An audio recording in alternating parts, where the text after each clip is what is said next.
4 Jun 1956, Majlis Perasmian Taman Asuhan Rural Industrial Development Authority, RIDA.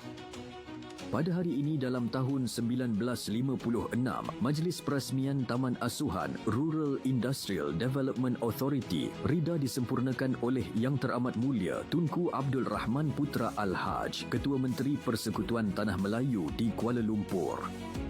Taman ini ditubuhkan untuk memberi latihan kepada wanita desa dalam pelbagai aktiviti ekonomi dan meningkatkan taraf hidup penduduk luar bandar.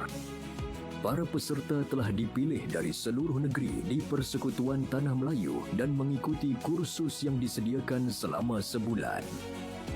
Dengan adanya taman asuhan ini, wanita desa bukan sahaja dapat menimba ilmu ekonomi untuk keperluan diri dan keluarga, malah dapat melibatkan diri dalam pelbagai aktiviti demi kemajuan masyarakat desa amnya.